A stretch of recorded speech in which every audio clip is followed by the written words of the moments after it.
Bharat Tiwari encounter के मामले में आगे क्या होगा, ये अपने आप में एक प्रश्न है। सवाल इतने सारे जमा हो रहे हैं लेकिन जवाब मिलता हुआ नजर नहीं आ रहा। जवाब क्यों नहीं मिल रहा है, ये अपने आप में भी एक सवाल है।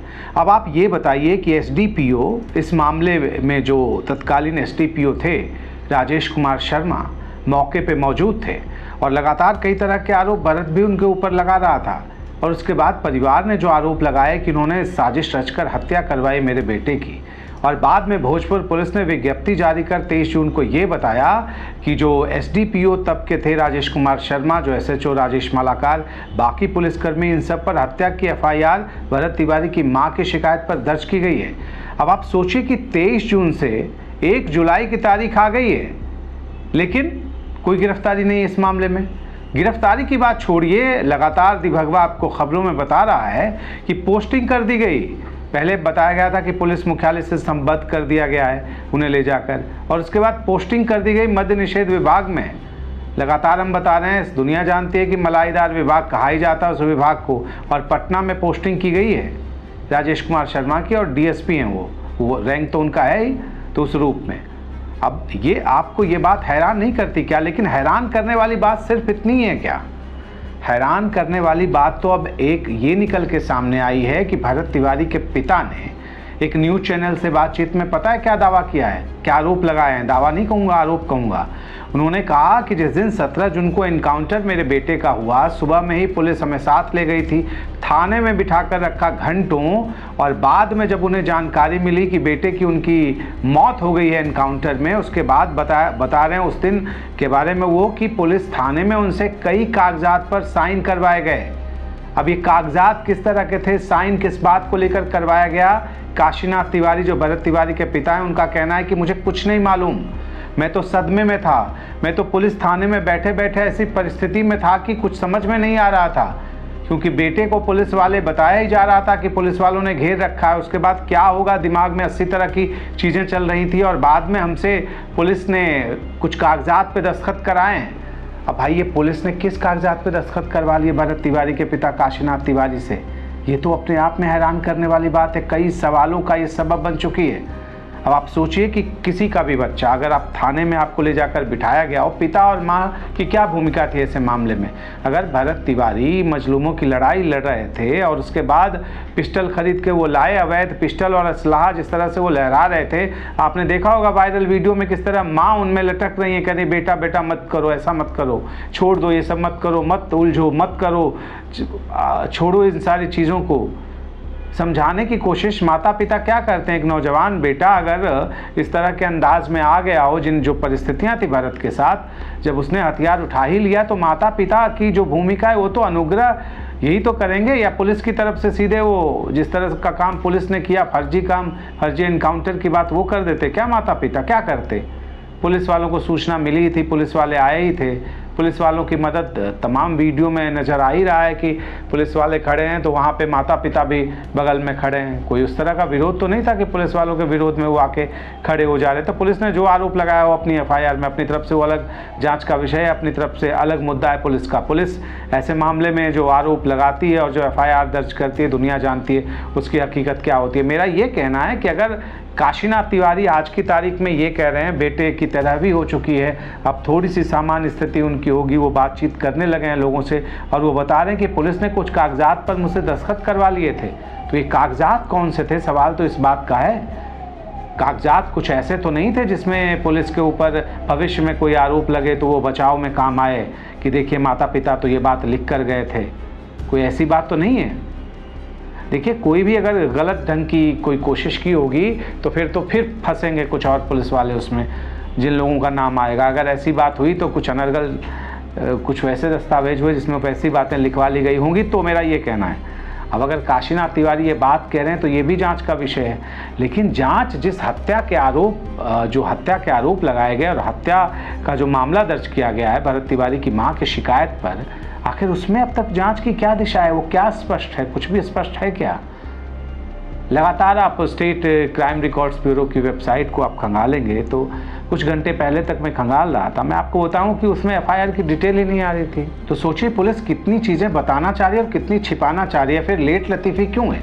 कुछ केसेस में हो सकता है संवेदनशील मामले होते हैं तो उसमें एफआईआर का डेटा बाद में डाउनलोड किया जाता है, उस पर अपलोड किया जाता है और कहा जाता है कि कोर्ट के ज़रिए आप ले लीजिए पेपर। कुछ मामलों में होता है वैसा। इस मामले में क्या है, अगर उन्होंने शिकायत की थी तो एफआईआर की प्रति थी, वो सार्वजनिक करने में क्या दिक्कत है। और अगर ये विज्ञप्ति जारी कर पुलिस बताती है कि तब के जो एसएचओ राजेश मालाकार थे और एसडीपीओ जिन्हें अभी मद्य निषेध विभाग में बना दिया गया है डीएसपी, उनकी पोस्टिंग दे दी गई है, तो वो जो थे एसडीपीओ जगदीशपुर, तो इन पे इतना बड़ा मामला दर्ज हो गया भाई, तो कुछ तो कार्रवाई दिखनी चाहिए थी ना। अब वो कार्रवाई कुछ नज़र ही नहीं आ रही है और एक तरह की चुप्पी सी, एक रहस्यमय मैं कह सकता हूँ कि चुप्पी है। आपने डीआईजी शाहबाद को जांच के लिए दिया, उस मामले में क्या प्रगति, क्या चीज़ें हो रही हैं, कुछ वैसी रिपोर्ट्स तो छनकर अब तक आ नहीं रही उस बारे में। न्यायिक जांच अपनी गति से आगे बढ़ेगा। आपने 6 महीने का समय ही दे दिया। पहली बात तो ये आती है कि 6 महीने का समय लगता है क्या ऐसी जाँच में? ये कोई गोधरा कांड की जाँच हो रही है क्या, कि रेल कहाँ से चली, आग कहाँ से लगाई गई, कितने लोग डब्बे के भीतर थे, कोई लड़ाई बाहर हुई थी, नहीं हुई थी, क्या हुई थी, मतलब बहुत सारे एस्पेक्ट्स को देखने होते हैं। इस मामले में उतने हैं क्या पहलू? अब आप साल भर दे देते समय, क्या आप सरकार हैं कुछ भी कर देते। 6 महीने की मियाद आपने दे दी तो मामला तो आपको भी पता है, दुनिया को पता है, और एक तरह का अंदेशा से यही जाहिर होता है कि सरकार की कोशिश ये है कि मामला 6 महीने तक लंबा टल जाए, फिर धीरे धीरे लोगों का गुस्सा ठंडा पड़ेगा, स्थिति सामान्य हो जाएगी, फिर परिवार तो दबाव में आ ही जाता है उसके बाद फिर। लेकिन जन दबाव जो था, उसके बाद पुलिस ने एफआईआर वापस ले ली थी परिवार के ऊपर से, बताया कि नहीं कोई एफआईआर आपके ऊपर नहीं। तो पुलिस ने तो ये भी कहा था कि एफआईआर उस मामले में उनके ऊपर भी की गई, ये बात सामने आई थी ना कि माता पिता पर भी एफआईआर इस मामले में की गई थी। क्यों भाई, तो आप संरक्षण दे रहे थे। बाद में एफआईआर तो आपने वापस ले लिया, लेकिन जिनके ऊपर एफआईआर दर्ज की गई उनका क्या है? अब ये सवाल लगातार पूछे जाने ज़रूरी हैं, क्योंकि जिस तरह की स्थिति नज़र आ रही है और जैसे तेवर नज़र आ रहे हैं, उसमें आप सिर्फ क्राइम कंट्रोल के नाम पर किसी निर्दोष, किसी निरपराध, और सामने बिल्कुल जो कैमरे पे नज़र आ रहा है कि उसने हथियार फेंक दिया था भरत तिवारी ने, उसके बावजूद गोलियां मारी गई। और तमाम डीजीपी कह रहे हैं भाई साहब, पूर्व डीजीपी आपके अभयानंद, पूर्व डीजीपी आपके गुप्तेश्वर पांडे क्या बता रहे हैं, और जो भी बहुत ज़्यादा ऐसे मामलों को जानते हैं उनकी राय क्या है सुन लीजिए ना। और सरकार जो चला रहे हैं, अलग अलग मंत्रियों की, मिथिलेश तिवारी की बात करूं, अशोक चौधरी की बात करूं, क्या राय उन्होंने जाहिर की है।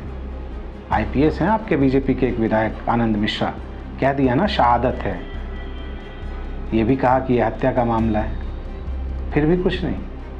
तो ये सारे बयान सिर्फ इसलिए आ रहे थे कि माहौल में जो जनता बोल रही है उसी में सुर मिला दो।